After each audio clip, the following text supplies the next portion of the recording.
येवल्यात कैलासवासी सुभाषचंद्रजी पारख पतसंस्थेतील मुदत ठेवींची रक्कम मुदत संपूनही परत मिळत नसल्याचा आरोप करत ठेवीदार आणि नागरिकांनी संताप व्यक्त केला आहे. लाखो रुपयांच्या ठेवी अडकल्याचा दावा करत ठेवीदारांनी पतसंस्थेकडे पैसे परत करण्याची मागणी केली आहे. याच दरम्यान वाढदिवसाच्या कार्यक्रमाला नेते मंडळी उपस्थित राहतात आणि कार्यक्रमासाठी मोठा खर्च केला जातो, असा आरोप नागरिकांनी केला आहे. वाढदिवसाच्या कार्यक्रमासाठी लाखो रुपये खर्च करण्यासाठी पैसे आहेत, मात्र आमच्या हक्काच्या ठेवी परत करण्यासाठी पैसे नाहीत, असा संतप्त सवाल ठेवीदारांनी उपस्थित केला आहे. मुदत ठेवींची रक्कम लवकरात लवकर परत मिळावी अशी मागणी करत ठेवीदारांनी आपली नाराजी व्यक्त केली आहे. मी बाळू दामू सोळाशे. माझा व्यवसाय शेती. मी कष्ट करून सुभाषचंद्रजी पारख पतसंस्थेत पैसे टाकलेले झाले. 4 वर्ष आली. मी चाकरा भरून कदरून गेलो आहे. माझ्या मुलीच्या लग्नातसुद्धा यांनी पैसे दिले नाही. मी इकून तिकून पैसे आणून माझ्या मुलीचं लग्न केलेलं आहे. तर यांनी आमचे पैसे द्यावा हीच आमची विनंती. आणि त्यांनी परसक आणून ठेवलं आहे बरं का. ते परसक बी झाली 4 वर्षे वसूल येते आहे, पण त्यांनी अजून काही किती आले काय असं ठेवीदारांना आम्हाला काही अजून त्यांनी मिटिंग घेतलेली नाही. ते म्हणत्या आम्ही जर बोलायला गेलो तर उडवडची उत्तर काढत्या. जेव्हा वसुली येईन तेव्हा देऊ, वसुली चालू आहे. आणि यांनी कर्ज वाटून ठेवलं या या आवश्यक आपल्या संचालक लोकांनी. या संचालक लोकांनी ती बँक आवश्यकमध्ये टाकून दिली आणि हे मोकट हिंडते आहे. कधी आजचं आम्हाला न्यूजला कळलं का यांनी मंत्री संत्री आणून लाखो रुपयाचा खर्च केला आहे. मग आमच्या गरिबांचे पैसे द्यायला यांना काय अडचणी. काही लोक अटॅकने मरून गेले हे टेन्शन पाहिजे. काही नाही आमचे पैसे एवढ्याच द्यावा ही आमची विनंती. मी भरत कोतवाल बोलतो आहे. माझे मुलाचे पैसे, माझे मंडळीचे पैसे पारख बँकेमध्ये फसलेले. हे लोक आम्हाला 10 वर्षापर्यंत चक्रा मारायला लागले आणि यांचा आज वाढदिवस म्हणून ते चांगल्या लोकांना बोलू राहिले. आम्हाला गरीबाला विसरून गेलेले हे लोक. आम्हाला फोनसुद्धा केला नाही. आम्हाला विसरून गेले. आमचे पैसे अटकून ठेवले. आम्ही आमचे घरदार विकून त्यांना पैसे आमचे बँकेत ठेवले. त्यांनी आम्हाला आजपर्यंत व्याजही दिलेलं नाही आणि पैसे आमचे अटकून ठेवलेले. आणि ते मजा मारून राहिले, मंत्र्यांना बोलून राहिले. आणि आमच्या लोकांना सगळं विसरून गेले हे लोक. आमची अशी का म्हणजे एक दिवस खायला सुद्धा नाही घरात. दवाखान्यात जायला पैसे नाही.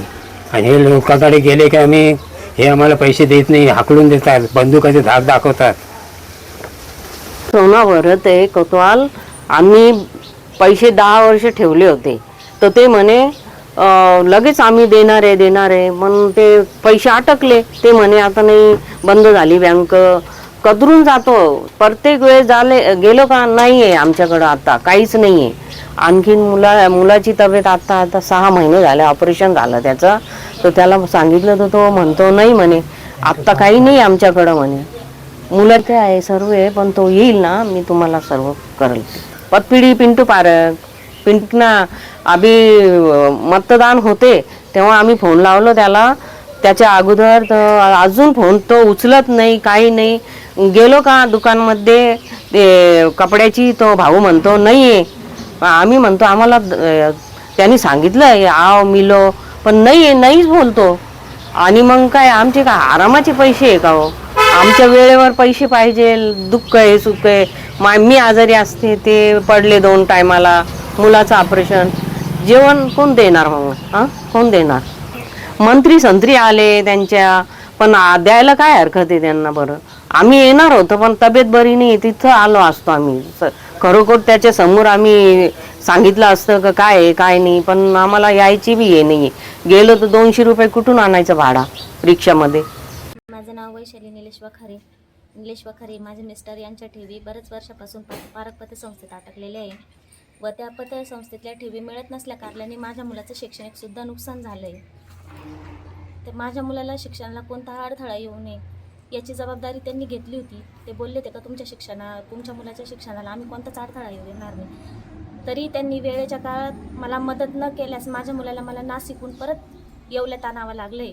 तरी आता माझ्या मुलाचं शैक्षणिक नुकसान होऊ नये म्हणून मी माझ्या रकमेची त्यांनी जबाबदारी घ्यावी व माझी ठेवी मला परत करावी. ठेवी परत मिळाव्यासाठी माझ्या घरच्यांनी उपोषणही केली होती व त्याच्यात अवसायानात जे साहेब लोक बसले होते त्यांनी लिहून दिलं होतं का आमची वसुली झाली का आम्ही तुम्हाला 10% रकमेप्रमाणे वसुली देऊ. पण त्यांनी तसं काही केलं नाही. हा साहेब येतो, त्याची रिटायरमेंट होते, तो जातो, परत त्याच्या जागी दुसरा तो, असे करत 5 वर्षामध्ये जवळजवळ 5-6 साहेब बदलले असतील. पण मग तुम्ही एवढं अवसानात जाऊन बी, सरकारी याच्यात जाऊन पण ती बँक अजून क्लिअर का झाली नाही, याचं उत्तर पण शासनाने दिलं पाहिजे. पारक पतसंस्थेत इन्व्हेस्टमेंट करून मला काहीच हाती आलेलं नाही व तिथे पैसा अटकल्यामुळे त्या पतसंस्थेवर विश्वास ठेवून आमचा एक विश्वासघात झाला आहे. तर याचे लवकरात लवकर निवारण करावं. मी निलेश रामदास वाकारे. माझे सुभाषचंद्र पारक नागरी पतसंस्थेमध्ये सुमारे 9 लाख रुपये अजून अटकलेले आहे. बँकेत चक्रा मारू वैतागून जातो, ते लवकर पैसे द्यायचं नाव घेते नाही. माझी घरची परिस्थिती अत्यंत बिकटीची होऊन बसली आहे. अक्षरशः मला एकदम माझे मनस्थिती खराब झाली एकदम. माझ्या घराचं काम अपुरं राहिलेलं आहे. मी जवळजवळ 5 वर्ष मागं पडून गेलेलो आहे पा. माझी उन्नती थकून गेली पा. माझे पैसे वेळेवर मला भेटायला पाहिजे. मी खूप झालो पैसा करता. बाजारात करतो मी, हातावरलं आहे माझं सगळं. माझे यांनी पैसे लवकरात लवकर द्या अशी माहिती. आज मला अशी माहिती मिळाली, पिंटू शेठ पारक यांचं आज वाढदिवस आहे. ते वाढदिवसाला एवढं खर्च करू शकता, तर मग आमचे पैसे द्यायला काय हरकत. त्यांनी आमचे पैसे द्यावा. पणाबाई बबन पाबळे. आम्ही दोघंच नवरा बायको. आम्ही भाड्याच्या घरात राहतो. आमचा मुलगा वारला, 16 वर्ष झाले. आमची टपरी चालू होती, अतिक्रमणामध्ये आमची टपरी गेली. यांच्याकडे आम्ही 5 लाख रुपये टाकेले होते. आता त्याच्यातून आम्हाला त्यांनी थोडेफार दिले, थोडेफार राहिले. आता 3 महिन्यापासून आम्ही घरात बसले. मी धुवून भांड्याचे काम करू राहिले, तेव्हा मी पोट भरून राहिले. माझ्या नवऱ्याचं एक हात काम करीत नाही, माझा एक हात मोडला.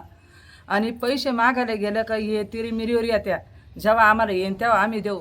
आणि यांचे एवढे मोठे वाढदिवस कसं काय करतात, संत्री मंत्री कसं काय येत्या. मग आम्हाला गरीबाला काय लावून धरता येईल.